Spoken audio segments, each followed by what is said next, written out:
हे बुढ़ऊ बुढ़ऊ, अरे यार ड्यूटी अपन भुला गिला का तू? बटनमा कम मजबा 7 बज गए। हाँ है बुढ़िया चिल्लो मत, हमके अब तलाक चाहिए। तलाक चाहिए? कौने खुशी में? खुशी में ना, अब हम तोर बहुत बर्तन माज बहनी, अब हम जात हई वकील के यहाँ। अरे जो ऐसा थाना पुलिस कोर्ट कचहरी हम बहुत देखनी, तब बने जाके 7वां बिया भैल है। बुढ़ऊ अरे तू तो वकील के यहाँ जाता लाना हो। हाँ ए बुढ़ी गया लानी हो वकीलवा के यहाँ, वो सार बर्तना माजत रहल, लेकिन कौनो बात ना बुढ़ी, इकुल तब मर्दन के राशि में लिखल है, इकुल करब तब ना स्वर्गे जाइबे। ए बुढ़ी पेपरवा आ गेल कि ना? अरे हव का दुआर में रखल जो पर दिन भर तो के इहा करे की हव।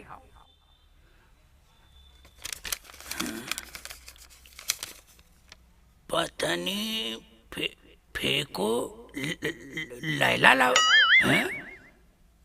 पतनी फेंको लैला लाओ। ए बुढ़ी बुढ़ी, अरे का चिल्ला लेता रे लौड़ा का पुटी नमा भार। ए बुढ़िया हम निकलो यहाँ से, तुम्हारा काम खत्म हो गई। हाँ काम खत्म हो गई कैसान? अरे बुढ़िया दे मोदी जी का आदेश आ गया पेपर में कि पतनी फेंको लैला लाओ। जवन काम कोर्ट कचहरी ना का पौला वो मोदी जी का देना। वाह मोदी जी, मैं क्या करे कैसन जात जात फिर एक बड़ा कत्तर दे मार दे लिखल था कि पतनी फेंको लैला लाओ। करे लौड़ा का पुट यही माले कहिला कि अपने चश्मा का नंबर ठीक कराओ। हाँ यहाँ साफ साफ मोदी जी लिखले हमें कि पन्नी फेंको थैला लाओ। अट्टा लौड़ा का पुट पढ़त हवे कि पतनी फेंको लैला लाओ। हाँ मोदियो जी के साथे साथे बदनाम करत है। 15 जुलाई। हाँ 15 जुलाई। हाँ वो बूढ़ी आज तो अपन साल गिरा हवे। हमने झूठा झगड़ा कर जाता, तैयारी किया जाए हम लोगों की साल गिरा की। हाँ क्या बुढ़ऊ अब की 1 नंबर का 2 गोल वाला बिरहा करा एकदम कंपटीशन में। ये बुढ़ी ऑर्केस्ट्रा हो जाता तनी माहौला बन जाता। अरे चुप रहो, ऑर्केस्ट्रा करा था बिरहा होई। जी हाँ साथियों, आप सभी के बीच में आज बड़े ही सौभाग्य से कपिल दादा और तमन्ना दादी की सालगिरह के उपलक्ष्य में 2 महान टीम की जोड़ी इस पावन धरती पे आज उपस्थित हुई है, जिनका नाम है शैलेंद्र गौड़ और ओमकार प्रिंस। तालियां। है भैया है माइक दा, हम अपन कार्यक्रम शुरू करी और तू ही बैठ के सुना।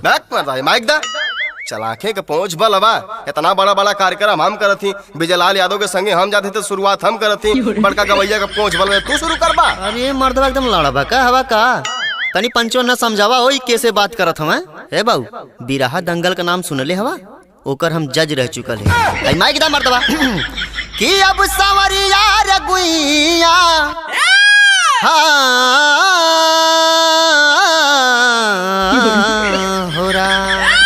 बहरा निकल गेलू ए रानी हाई सड़िया में, कि बहरा निकल गेलू ए रानी हाई सड़िया में, मन करे डाले दी अंगुरिया तोहरे।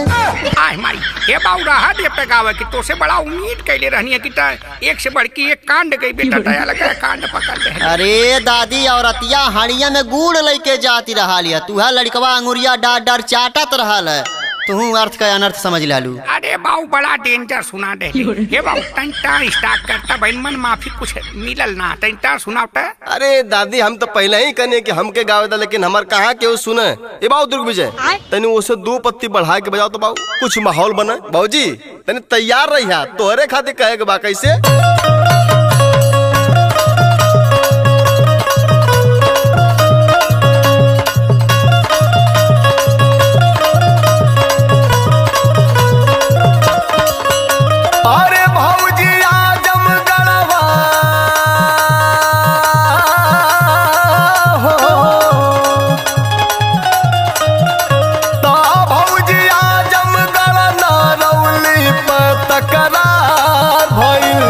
तोहरा बदमार भइल ना भौजी आजम गलना रौली ता टकरार भइल।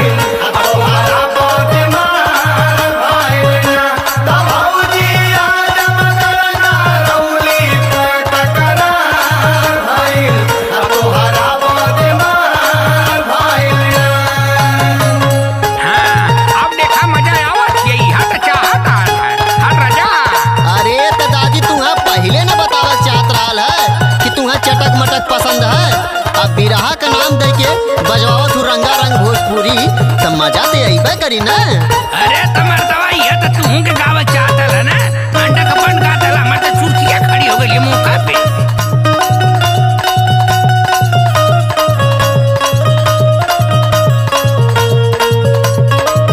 और अगवा का भइले भौजी सुनत हौ ना कि घूमी घूमी खइलू खूब नाना वेज, घूमे घूमे खाइलो खूब नाना वेज, घूमे घूमे खाइलो खूब नाना वेज, पलहनी चौक सिधारी रोडा वेज, पलहनी चौक सिधारी रोड वेज, पलहनी चौक सिधारी रोड वेज, त घूमी घूमी खइलू खूब नाना वेज, पलहनी चौक सिधारी रोडा वेज। ता भौजी टिया बिकाल जपरा नैना चार भइल आ तोहरा बदे मार भइल ना।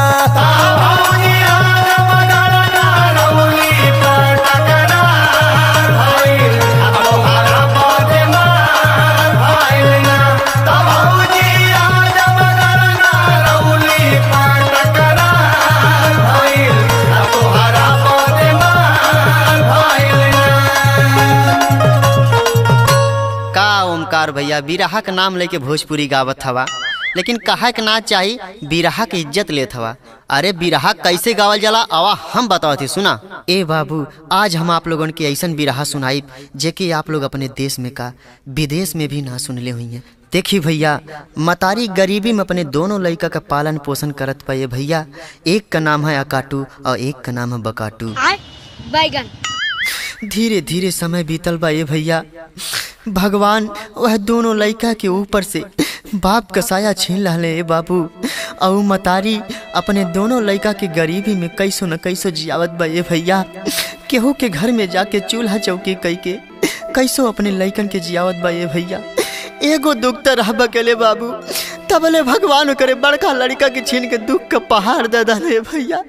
मास्टर तरज का लाइन का लगल कि चूसता देवरा चूसता देवरा चूसता उठवा के लालिया हमार देवरा चूसता। करे लौड़ा का पुट हम तो वही जात रहनी है तो ना दुख सुन के तबले तटर लौड़ा का पुट मोहलवा पटल रहले। हाँ यह तोरे एक माटी लग जाए के इहा टार्च मिलल हल ये मुकवा पे। हाँ कहो बूढ़ा कैसन पटर पटर मारल करत हो, पैसा ना दहले विचार है का। अरे चुप रहा, हम तो भुला गलनी, हमके तो लगल है कि हम अपने तेरा ही में सुना ठैला। खुशी के माहौल में दुख डाल के गचे निकले जवा निकाल रहे चूसा टा डेवड़ा लगा के। बा जब तू वही मन कहू बिरा उरा ना सुने के तल्या हम तड़कता भड़कता सुनाओ सुना। हाँ सुनाओ।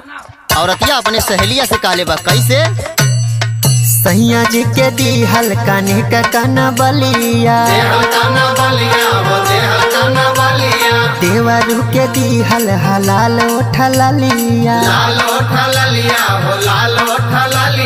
ए सैया जी के दी हल्का नेका काना बलिया, देवरू के दी हल हलाल उठला लिया। तो मोहरे नहीं हरे का हो मोहरे नहीं हरे का ये गोरे सोनार हो न दुनिया उधार देले बा। मोहरे नहीं हरे का ये गोरे सोनार हो न दुनिया उधार देले बा। तो मोहरे नहीं हरे का ये गोरे सोनार हो न दुनिया उधार देले बा। मोहरे नहीं हरे का ये गोरे सोनार हो न दुनिया उधार देले बा। मोहरे नहीं हरे का ये गोरे सोनार हो न दुनिया उधार देले बा। बतौले तो जरूरत ना होई कि के बढ़िया गौले के खराब गौले। अरे बाऊ सब जाने बढ़िया गौला है। हाँ हाइला 335 रुपया है, दोनों जाने रास्ता में आधा आधा बांट लिया। हाँ जा दूंगा।